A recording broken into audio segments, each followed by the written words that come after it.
ऐसा कोई दिन नहीं आता जिस दिन अडानी जी का कोई महाघोटाला सामने ना आए। अब एक बड़ा धोखाधड़ी का मामला सामने आ रहा है कोयले को लेकर। सही सुना आपने, घटिया सस्ते दाम के कोयले को अच्छी गुणवत्ता का बताकर मनमाने दाम पर अडानी जी ने हिंदुस्तान की एक सरकारी कंपनी को चूना लगाकर बेचा। ये बात तब की है जब अडानी जी ने इंडोनेशिया से कोयला लिया $28 प्रति टन पे। ये कोयला 3500 कैलोरी वाला कोयला था। हिंदुस्तान आते आते लेकिन जादू हो गया।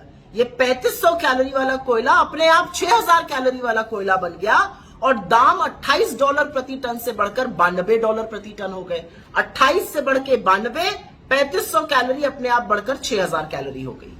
ये कोयला अडानी ने इंडोनेशिया की एक कंपनी पीटी जोलिन से लिया था और ये Tamil Nadu generation and distribution company TANGEDCO को बेचा गया था।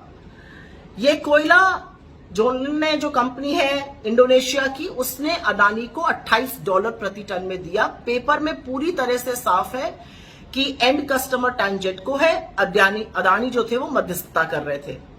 ये कोयला का जो बिल काटा गया वो काटा गया ब्रिटिश वर्जिन आइलैंड में स्थित सुप्रीम यूनियन समूह के नाम। उसने सिंगापुर में बिल काटा अडानी के नाम और उस कोयले को 3500 कैलोरी का तो रहने दिया, लेकिन $34 प्रति टन दाम लगा दिया। अब यही कोयला जब तमिलनाडु पहुंचता है, भारत के छोर में आता है, तो अडानी जी इसको $92 प्रति टन और जादू से 6000 कैलोरी का बनाकर बेच देते हैं।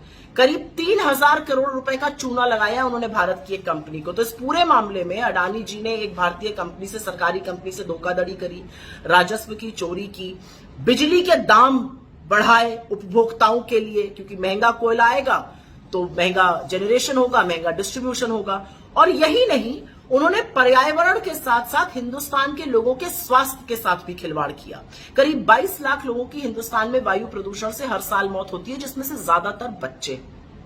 तो दिक्कत की बात यह है कि अडानी जी ये सब तब कर रहे हैं जो आपको रिन्यूएबल एनर्जी में एक बड़ा प्लेयर बनाने जा रहे हैं। यह अलग बात है कि कोयले की आयात करने वाली भारतीय समूह में से वो शायद एक या दूसरे नंबर पर होंगे।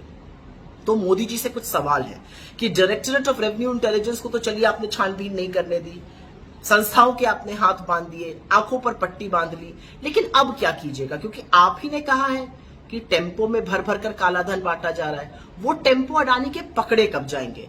और ये काले कोयले की जो काली चोरी थी, इसका क्या नतीजा है, ये देश जानना चाहता है।